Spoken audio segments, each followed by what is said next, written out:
خطوة عزيزة، مرحبا بيكم، يا أهلاً وسهلاً، نورتونا، شرفتونا، ده احنا زرنا النبي. كل الكلام اللي ممكن تسمعه من أي مصري بيرحب بيك في بيته. احنا شعب ذواق وبنحب نستطعم الحاجة، فاحنا بقى لفينا محافظة محافظة وسألنا كل واحد من محافظته سرهم ايه.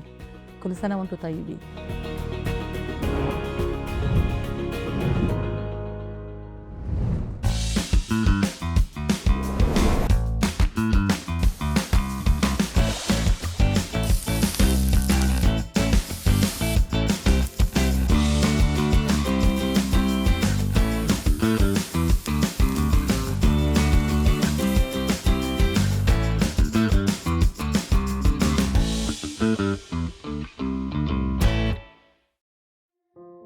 خطوة عزيزة، محافظتي في الصعيد، برضو في الصعيد، يعني النيل، يعني المعالم التاريخية، الأديرة، الجوامع، ومعانا ريحة الرمان.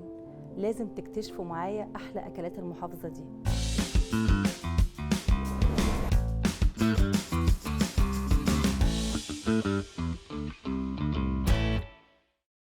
خطوة عزيزة، النهاردة قصتي وحكايتي مطبخ أم الدنيا، محافظة الصعيد، من أحلى كورنيش اللي موجود مشهور بيها كورنيش النيل. معانا محافظة أسيوط. ضيفتي النهاردة شيف لايف كوتش بتشتغل في الإذاعة، شيف حنان مدحت. ازيك يا حبيبتي؟ رغدة، ازيك عاملة ايه؟ الحمد لله حبيبتي. مبسوطة اني معاكم النهاردة جدا. أنا اللي مبسوطة إن أنتِ معايا. أتشرف حبيبتي والله. حبيبتي. ومن محبي أكل الصعيد والطبق المصري الأصيل. أيوه سفرتنا. مش كده؟ مش كده؟ ربنا يديمها. احنا النهارده هنعمل ايه؟ هنعمل الاسيوطيه وهنتكلم عنها طبعا. وهنعمل البرام بتاع جبنه القريش بالبيض والمرته البلدي بتاعت السمن البلدي بتاعتنا المصريه. حبيبه قلبي. تمام. انا طبعا من حضرتك شيف، فانا احب ان انا ابقى سو شيف معاكي. ده يشرفني. هنبدل الاماكن وحضرتك هتشتغلي وانا هشتغل معاكي، وعايزه بقى نقعد نتكلم على موضوع الاسيوطيه عشان ده موضوع قتل بحثا وانا عايزه اتكلم فيه كتير. احنا الاصل. مش كده؟ أنا بشكرك. أنا بشكرك. اتفضلي. ميرسي. اتفضلي. الأسيوطية رقاق طري، سمنة بلدي، كوباية لبن جهينة نسقي بيها بعد ما يخرج من الفرن، تمر مقطع، مكسرات، معلقتين عسل نحل. الأسيوطية موجودة في مطبخنا المصري وكتبنا من القرن ال14. تمام. أول ما اتعملت هي سميت بأسيوطية لأن هي أول ما اتعملت في أسيوط. نسبة إلى قرية محافظة أسيوط. إحنا هنا هنستعمل الرق الطري كتحديث ليها، لكن هم كانوا بيعملوا حاجة اسمها الفطير. عبارة عن دقيق، ملح، مية فقط، ويرحوه ويتفرش. مظبوط. ويبتدوا يقطعوه بيسموه فطير. وبيعملوا منه اصناف كتير قوي. احنا اللي حدثناه وقلنا رواق طري لان ما بقيناش نعمل نفس التكنيك ده. شغل الستات البيوت وامهاتنا وجداتنا هم اللي عملوه، هم اللي كانوا بيعملوه بيخبزوه فعلا. هنلاحظ في مكوناتنا اولا هنبحبح ايدنا في السمن ما شاء الله. كل ضيوفي حبايبي اللي جايين من الصعيد بحبحين ايديهم. كانوا بيستعملوا دهون حقيقيه طبعا، مش دهون نباتيه خالص. طبعا. كان من دهون الخروف وكده والشحوم دي. مظبوط. ده اللي كان بيعملوها. الاسيوطيه بتتعمل حلو وحادق، ممكن يحشوها لحوم. احنا النهارده هنعملها لكم حلو. ودي مختلفه عن الرقاق. انا اسفه اني بقطعك. مختلفه عن الرقاق. هي دي البذره بتاعت الجلاش والرقاق والبقلاوه. مظبوط. هو ده اللي كنت عايزه اوصل له، ان هي بعد كده عملوا بقى المصانع وعملوا الجلاش، ثم بعد كده سميناها جلاش وبقلاوه. بقلاوه. كنوع من التحديث. وبعدين بداوا يتخانقوا عليها بقى دول تانية. واحنا الاصل. لا احنا بتاعتنا دي حاجتنا احنا. مظبوط. احنا رافعين الرايه. ايوه. هنلاحظ ان المكونات لطيفه وبسيطه. تمام. وصحيه جدا. تمام. ومش مكلفه ومفيش حلويات خارج، يعني مفيش حاجه مصنعه. صح. تمر، مكسرات حسب المتوفر. احنا هنا شغالين فول سوداني. طبعا فول سوداني. مظبوط. ممكن نحط بقى اي نوع مكسرات، بندق، لوز. هو طبعا ده كان بيبقى موجود بوفره ما شاء الله. زبيب، عسل نحل احنا هنحل بيه. تمام. شربات خفيف كده عشان ما يحصلش كرمله زياده للتمر. طبعا للتمر. تمام. مظبوط. اللبن انا حاطه هنا شويه لبن، دي اضافه. في بيحطوا ميه ورد، في بيحطوا زعفران. بتتغير. ده حقيقي كان معانا في موجود من زمان. بتاعنا. موجود من زمان، والنقع بتاعه كان بيبقى موجود. مظبوط. هم كانوش بيستعملوا لبن صافي او بالكريمه اللباني اللي احنا بنقولها، لا، معلقتين قشطه بلدي، حته جميله كده، وتتبات في قلب اللي تتضرب كويس قوي مع اللبن طبعا. الحليب اللي هم كامل الدسم اللي بيستعملوه، لان كل الحاجات دي خير كان موجود طبعا. وبيتقلب كويس قوي، ويبتدوا يسقوه بحاجه بسيطه.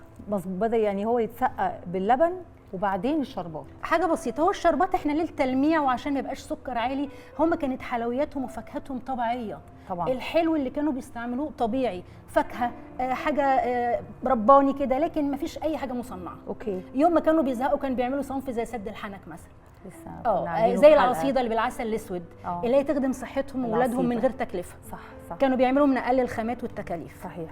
فده اول صنف معانا النهارده الاسيوطيه. يلا بينا. يلا بينا نقول بسم الله الرحمن الرحيم. هتدهني سمن. حاضر يا فندم. يلا بينا. طيب البس جلوفز. يلا. حاضر. انا دهنتلك الفورمه. هو طبعا بيتسوى في فرن بلدي عشان يدي ريحه التدخين، وهو ده الفرن اللي كان موجود. يلا نشتغل بقى ايه، نلبس الجلوفز بتاعنا.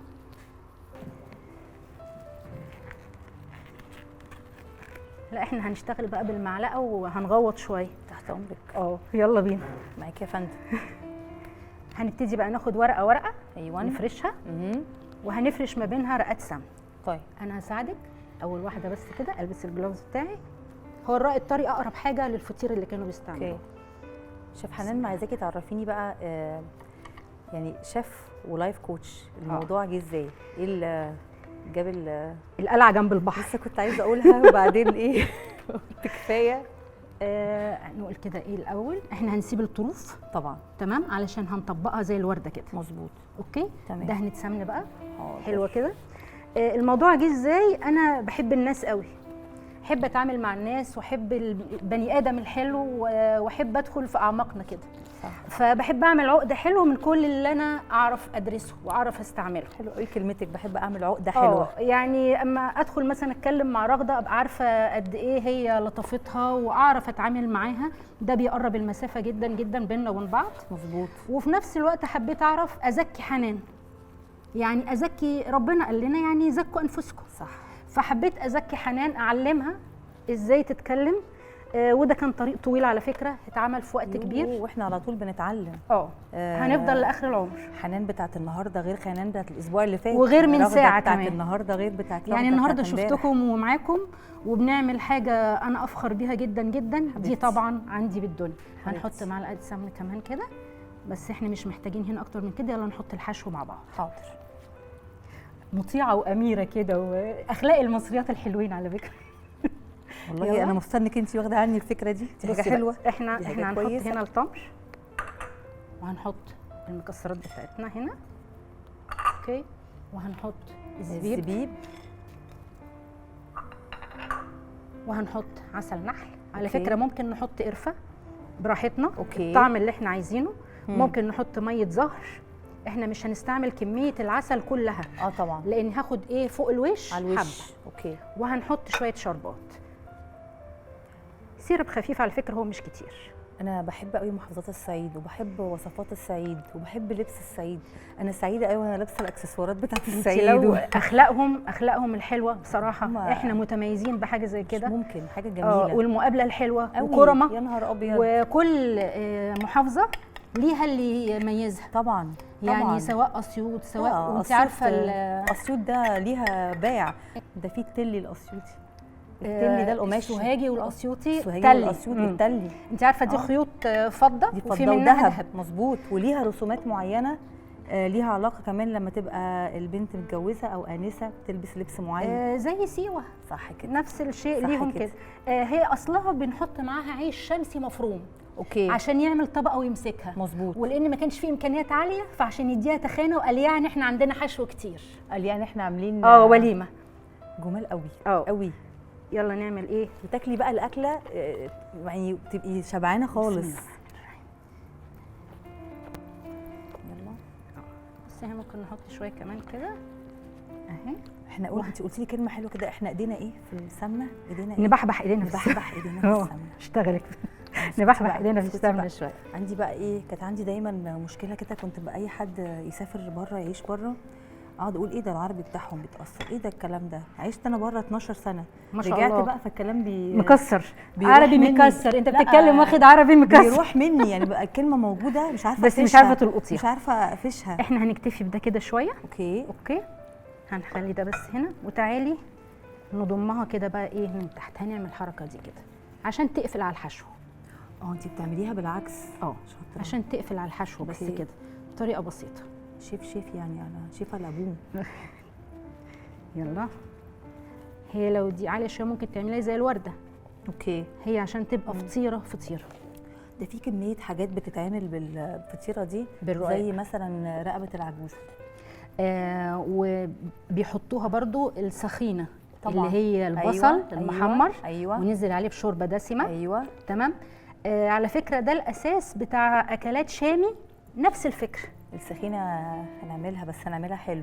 احنا هنا محتاجين سكينه نقطع حاضر. بس كده بسيط.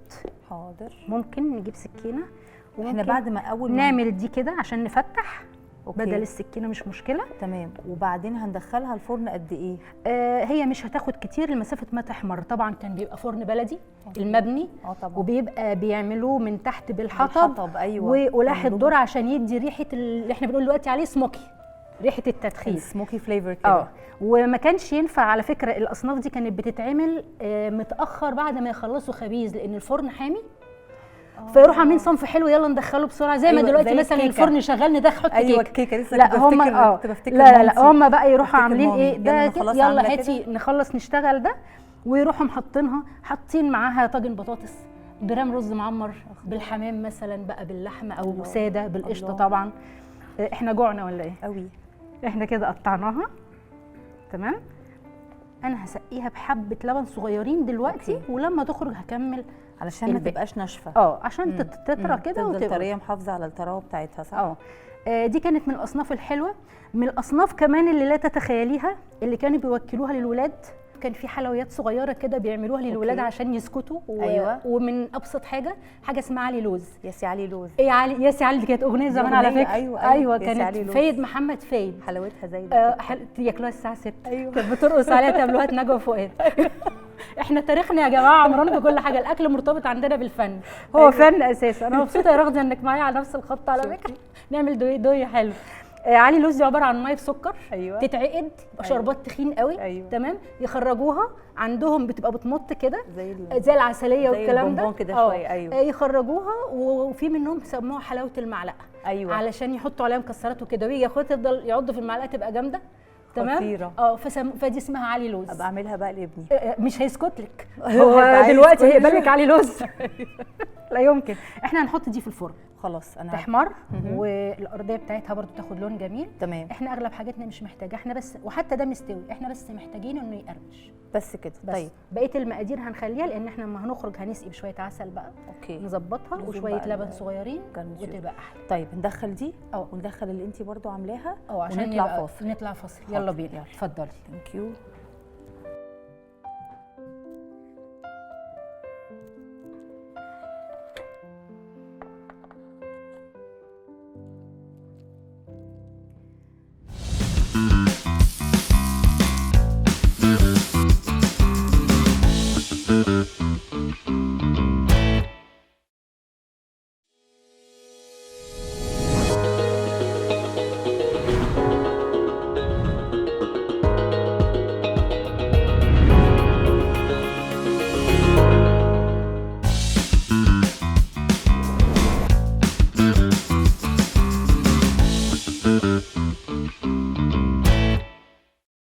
ورجعنا معانا بقى دخان ومعانا حاجات كتير وروايح وحاجات. شيف حنان انت عملتي ايه؟ احنا ما عملناش حاجه. ده طاجن فخار صعيدي اصلي. اوكي. من الطمي بتاع النيل بتاعنا. تمام. بس ده متعتق عشان ياخد اللون ده. والتعتيق معناه ان احنا بنحط ماده دهنيه عاليه زي ليا، زي دهن شحوم، يعني اي نوع شحوم بقري او كده، مع عسل اسود. وبيدخل الفرن وبنعمل الخطوه دي عشان يعمل طبقه عازله طبيعيه غير مطلي، ما يتفاعلش الطامي والبراده بتاعته تدخل في الاكل وفي معدتنا. الله. عشان اصلا ريحه كمان حلوه. هو مجرد ما بيسخن خلاص ريحه حلوه قوي. تعالي نعمل بقى اكلتهم بتاعه الفطار وبتاعه العشاء اللي كانوا بياكلوه من قبل المغرب. هو على فكره هم كانوا ماشيين بنظام التغذيه اللي احنا كلنا بنعافر عشانه دلوقتي. اوكي. ياكلوا طول ما في نور ربنا، يقفلوا بقهم اول ما النور يمشي. صح كده. بكل بساطه. فالمغرب تخلص خلاص محدش بياكل حاجه. يعني دي تنفع فطار وتنفع سحور في رمضان.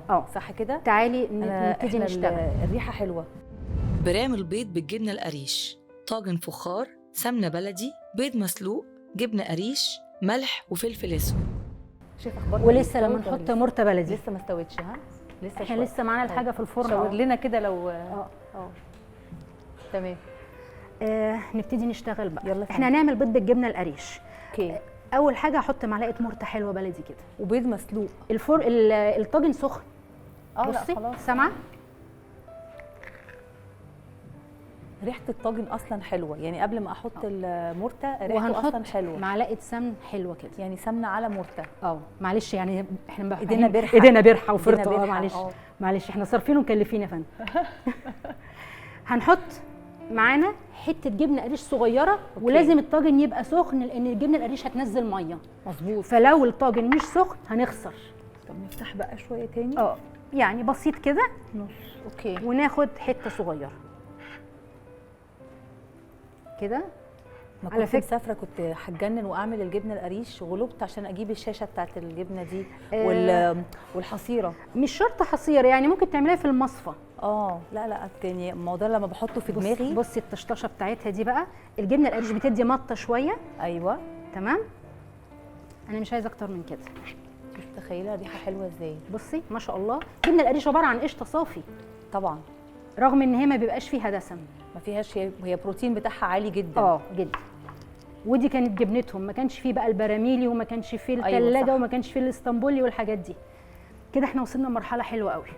تعالي ناخد البيض. ممكن نعلي البوتاجاز سنه كمان، حاجه على ماكس بسيطه بقى. بس كده. بس كده هنبتدي نرص البيض. احنا نرص بايدينا كده حاجه بسيطه عشان ما يفرفتش. عشان ياخدنا. ممكن تتعمل ببيض ني، يعني يتقلب، عارفه بنقول سكرامبل، بس أيوة. هو مش ما ينشفش. ايوه صح. ما ينشفش. نفس فكره، قريب من البيض المدحرج كده اهو. نركن دي سنه هنا وهنحتاجها تاني. شكل العيش حلو قوي لما بناكله كده مع الجبنه. طبعا عيش بلدي سخن، هو طبعا كان بيبقى عصير. الاساس عيش شمسي. طبعا. تمام. خيار بقى وطماطم للسحور بتاع رمضان، ضروري في اساسي. مشروبات. بصي احنا رصينا البيض. مظبوط. اوكي، دي مش محتاجينه خلاص. هنحط رشه فلفل اسود اوكي كده. اسيوط دي محافظه فظيعه.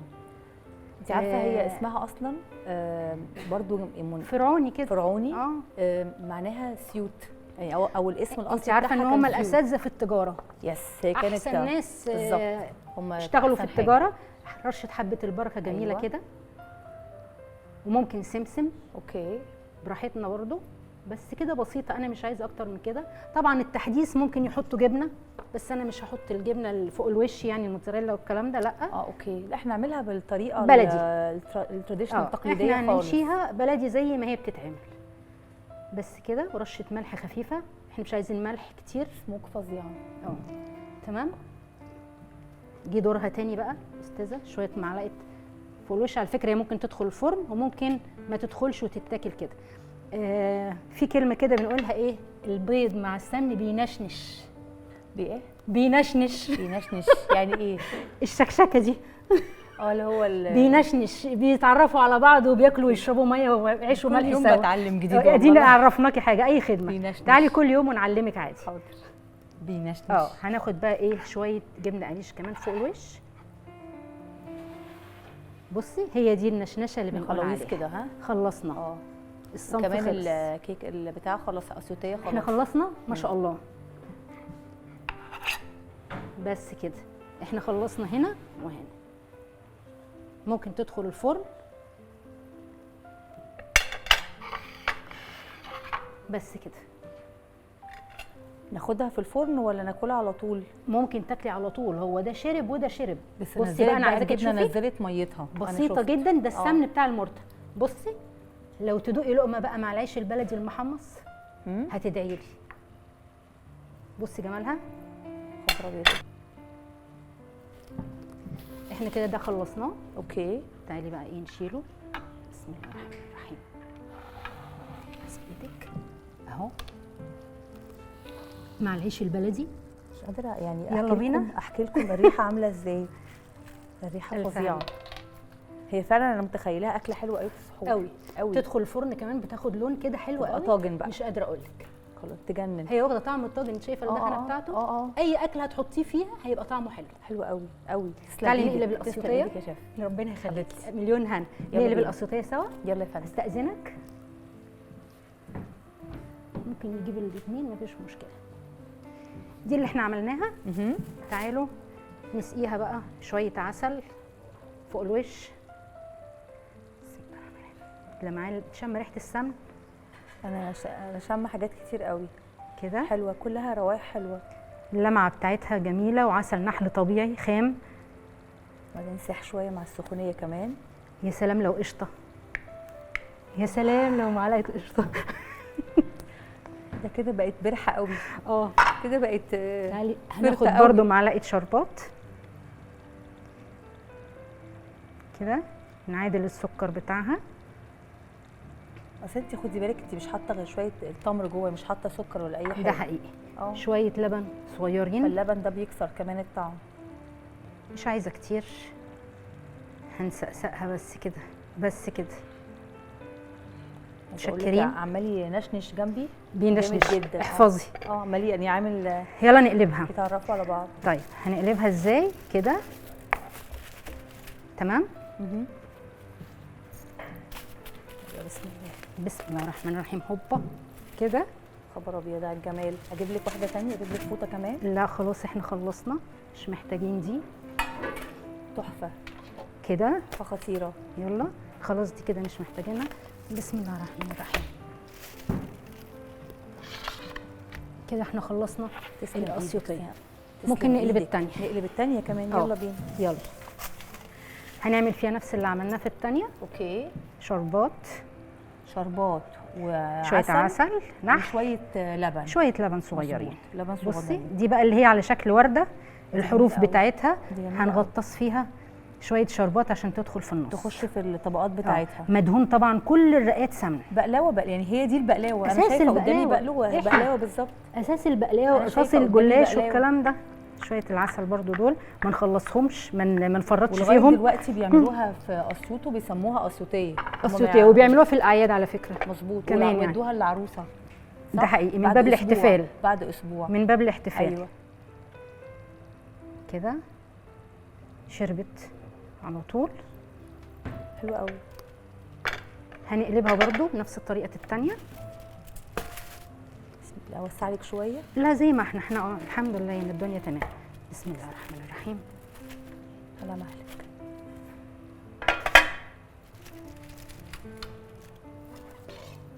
تاني. دي معموله بقى ايه؟ عموله زي ما بيقولوا. خليني اخد دي عشان سخنه عليكي. بس كده خلاص. كده هناك. كده احنا خلصنا. تسلم ايدك. هو ده بيتاكل معاها بقى. اللبن والعسل بيتاكل أيوة. معاها ده برضو كده. دلوقتي ميعاد مسابقتنا. يعني ايه كلمه اسيوط؟ احنا خلصنا. تسلم ايدك. احنا ما خلصناش، احنا لسه هناكل. لا الاكل ده على مهلنا. اه الحاجات دي تحب العزله، يعني ما ينفعش ان احنا نفضل نلم الناس علينا. نورتيني يا روحي. ميرسي يا رغده حبيبتي. يا رب الحاجات تكون عجبتكم، ونكون اتكلمنا بشكل كويس عن بلدنا اللي احنا واجهه ليها، وعن مطبخنا الاصيل اللي من القرون فارض نفسه بطعامته. الاكل المصري مفيش احلى منه، على كل مع احترامي لكل البلاد، لكن اكتر مطبخ فيه تنوع وطعم، فيه طعم حلو من غير افتكاسات كتير، يتاكل في كل الاوقات. انا عايزه اقول لك ان انتي نورتيني، وانا من ألذ الحلقات اللي كانت معايا يا روحي. انا قاعده بتفرج بتعلم. ده انا شرفني على وقتك، شرفني ان على انتي راسي. جيتي، وشكرا ان انتي قلتي لي كل المعلومات دي، وفكرتيني ما اعرفش الحلوى اللي هي بتاعت علي لوز. نبقى نعمل عليها بقى بوست ان شاء الله. حلوى المعلقه. ان شاء الله ان شاء الله. شرفت بيكي جدا يا رغده. يومك جميل وايام كريمه علينا كلنا، وحضرتك طيبه وبخير وانتم كلكم طيبين. ميرسي يا حبيبتي. واحنا بقى عملنا النهارده ايه؟ اسيوطيه، وعملنا برام بتاعنا اللي هو البيض بالجبنه القريش. واشوفكم ان شاء الله في حلقه تانية من حلقات مطبخ ام الدنيا، ومحافظه تانية وقصه جديده.